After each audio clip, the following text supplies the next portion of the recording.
Hello guys, welcome back to my channel Winnie's Voice. இன்னைக்கு நம்ம வந்து super and tasty and also ஹெல்த்தியான carrot பாயசம் recipe தாங்க பார்க்க போகிறோம். அண்ட் இது என்னோட ரொம்ப ஃபேவரட்டான ஒரு ரெசிபிங்க. அண்ட் எப்படி செய்கிறதுன்னு பார்க்கறதுக்கு முன்னாடி என்னோட வீடியோ ஃபர்ஸ்ட் டைம் பார்க்குறீங்கன்னா என்னோட சேனலை மறக்காமல் சப்ஸ்கிரைப் பண்ணிக்கோங்க. அண்ட் வாங்க வீடியோக்குள்ளே போயிடலாம். ஃபர்ஸ்ட்டு நான் ஒரு 2 கேரட் எடுத்திருக்கேன். அது இந்த மாதிரி கிரேட் பண்ணி வச்சுக்கோங்க. அண்ட் அப்புறம் ஒரு 3 கேரட் இந்த சைஸஸில் எடுத்திருக்கேன். அது இந்த மாதிரி சாப் பண்ணி பாயில் பண்ணி கிரைண்ட் பண்ணணும். இந்த மாதிரி ஃபைன் பேஸ்ட் மாதிரி கிரைண்ட் பண்ணிக்கோங்க. அதுக்கப்புறம் ஒரு பேனில் வந்து 2 ஸ்பூன் அளவு நெய் சேர்த்துக்கோங்க.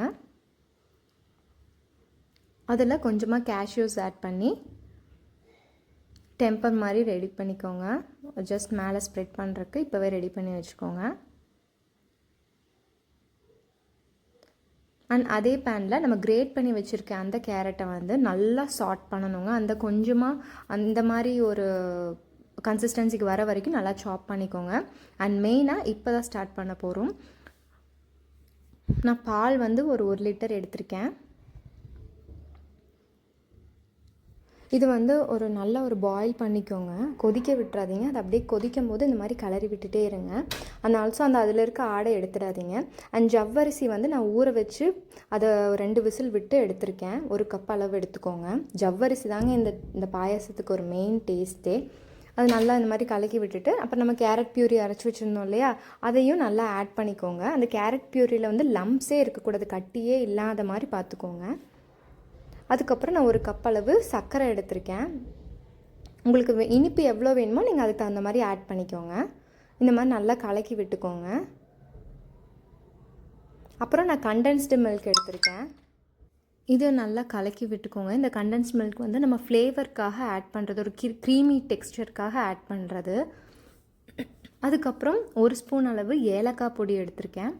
இதுவும் வந்து ஒரு ஃப்ளேவருக்காக தான் எடுத்திருக்கோம். அண்ட் லாஸ்ட்டாக நம்ம கிரேட் பண்ணி வச்சுருந்தோம் இல்லையா, கிரேட் அண்ட் சாட் பண்ணி வச்சுருந்தோம் இல்லையா கேரட்டு, அதையும் உள்ளே ஆட் பண்ணிக்கோங்க. அண்ட் ஃபைனலி கேஷ்யூஸ் ஆட் பண்ணி இந்த டிஷ்ஷை கம்ப்ளீட் பண்ணிடுங்க. கொஞ்சம் நேரம் அது நல்லா ஒரு சூடாகணும். அண்ட் சூடாகி ஆற வச்சுடுங்க. அப்போ தான் வந்து கொஞ்சம் நல்லா திக்கன் ஆகும் உங்களுக்கு.